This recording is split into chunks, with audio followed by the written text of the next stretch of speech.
All right, y'all. It's another Victory Monday, or I guess it's Victory Friday for the Giants. Already had a long weekend ahead of me that I wasn't looking forward to.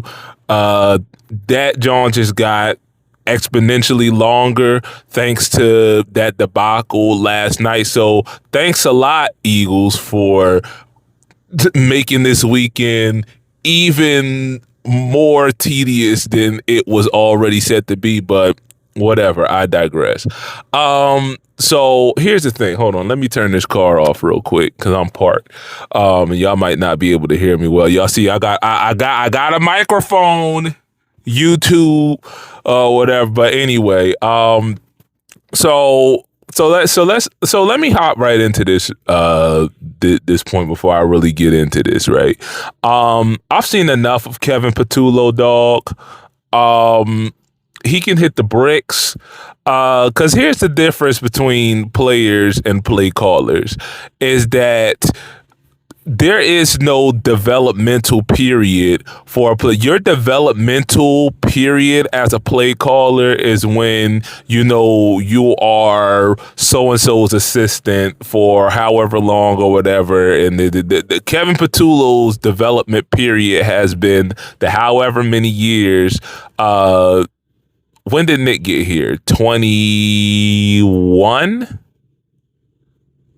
So 5 years. That Kevin Patullo's developmental period has been the 5 years since Nick got here because he came over with Nick. So I say that to say 6 games in, that's a big enough sample size, in my opinion, to know what you got in an OC. And Kevin Patullo ain't it. That said, Kev is not the end-all be-all of the Eagles' problems. The Eagles, so I was thinking about it because I wound up turned the game off because I was going back and forth. Oh my God, last night was just a banner night for Philadelphia sports, right? I was going back and forth between the Eagles game and the Phils game, right?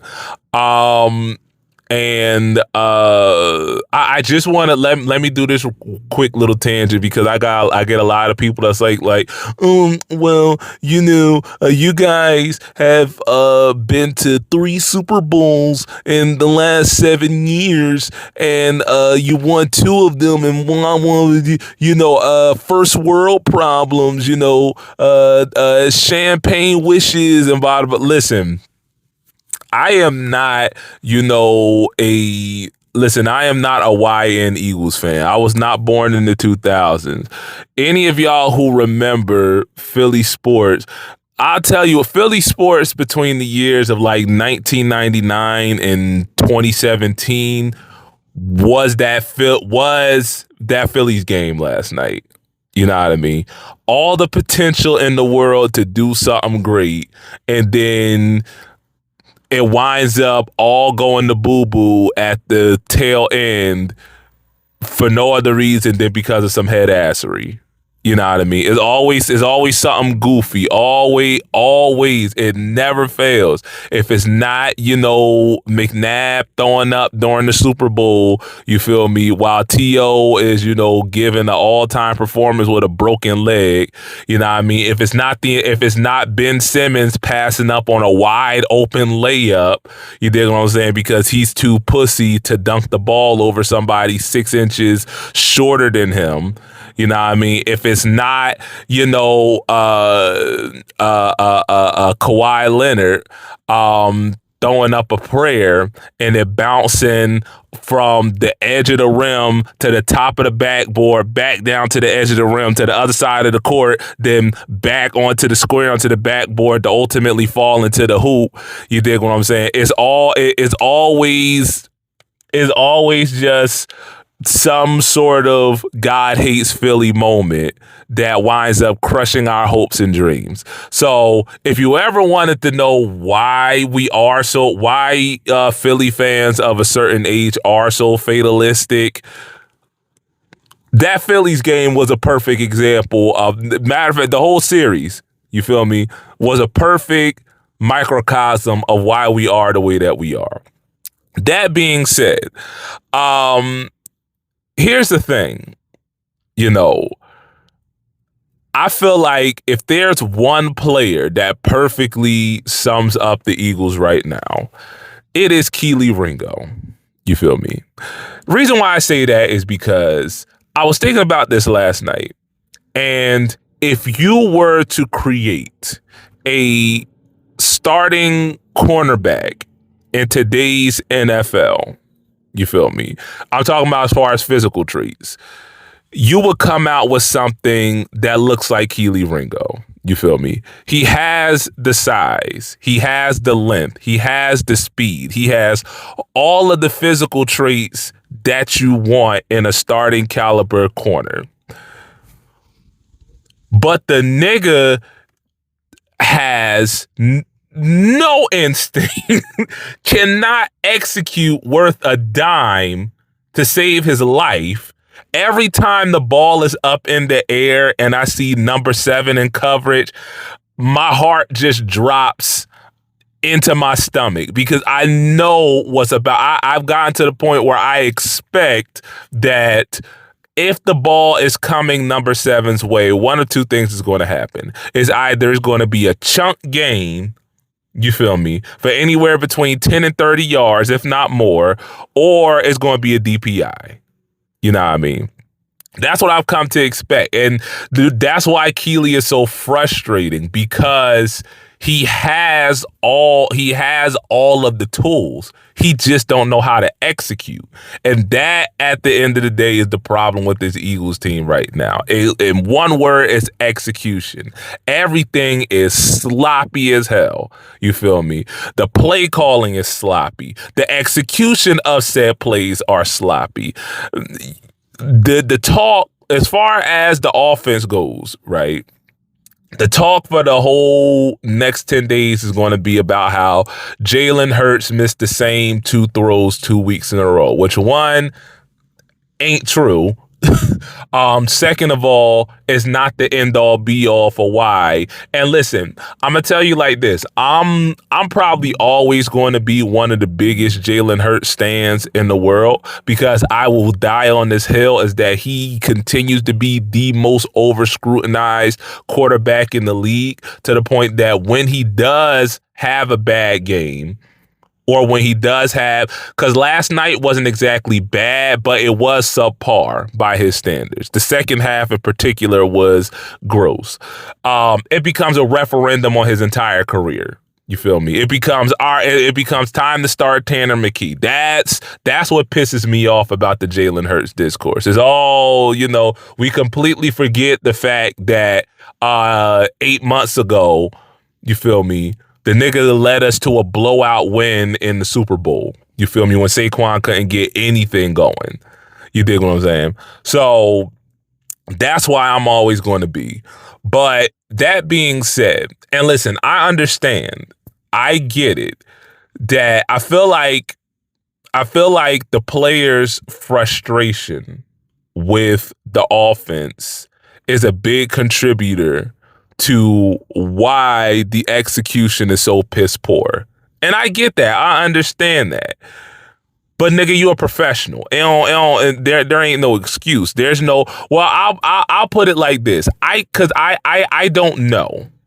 If I had to pick out the biggest issue, because there's multiple issues. If I had to pick out the biggest issue, it's the play calling. You understand what I'm saying? It's coaching, because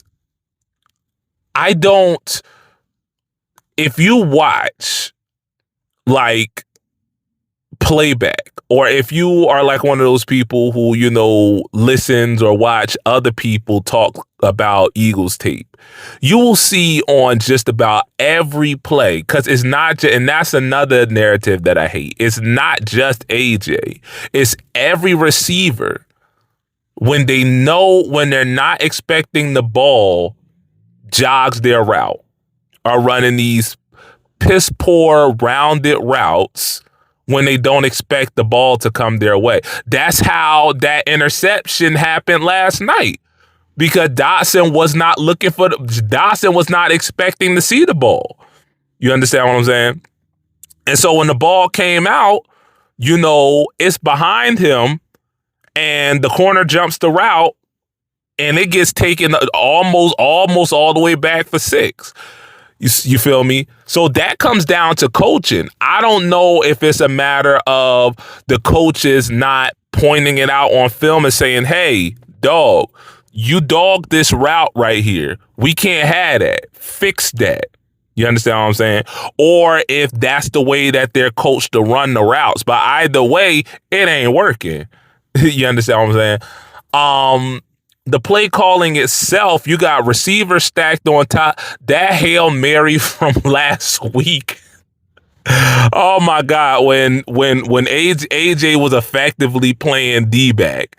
You understand what I'm saying? Because I believe Devontae would have caught that ball if AJ wasn't behind him. That to me, that sums up the problem with the Eagles, Pat, is that you got receivers on top of each other.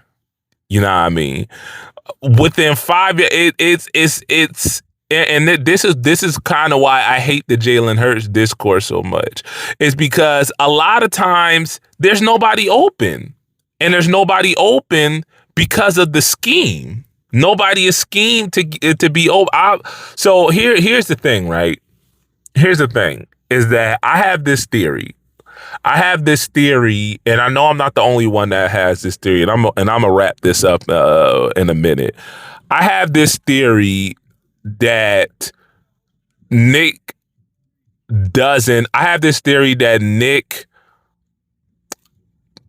doesn't think much of Hurts as a passer, or at least I feel like Nick's idea. I feel like Nick thinks that Jalen is still closer to 21 Jalen than he is to 22 Jalen. You know what I mean? And as a result, because at the end of the day, this is still Nick Sirianni's playbook. You know what I mean?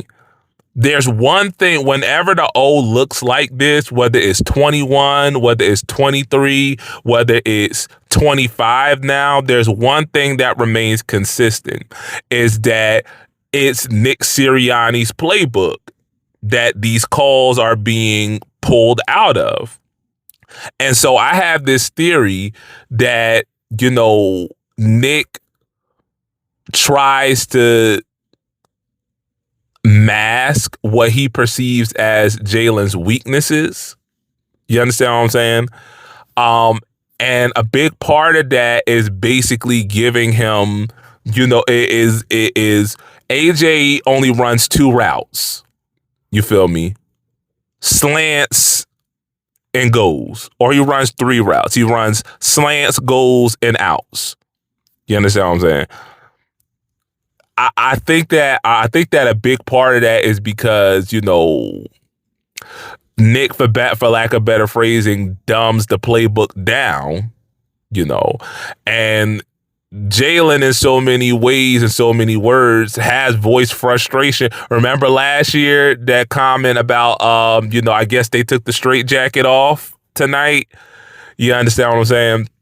So I feel like everybody, and even I think it was a quote from Lane last night, that he basically just just called it on the carpet and said the play calling is predictable. Niggas know when they know when we're going to run, they know when we're going to pass. It comes down to the play calling. You understand what I'm saying? And that is a big indictment against the offense. But again, it's not just the offense, and I promise y'all I'm finna wrap up because I didn't want this to go more than 15 minutes. But the defense as well. Once I saw, I was just as concerned in the offseason for the pass rush as I was CB2. Because you see, especially with Nolan out, who's going to get to the quarterback? You know what I mean? Who, from the edge at least, who's going to do it?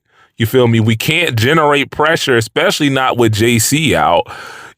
Our entire defense is built on JC's availability. Y'all see that, right?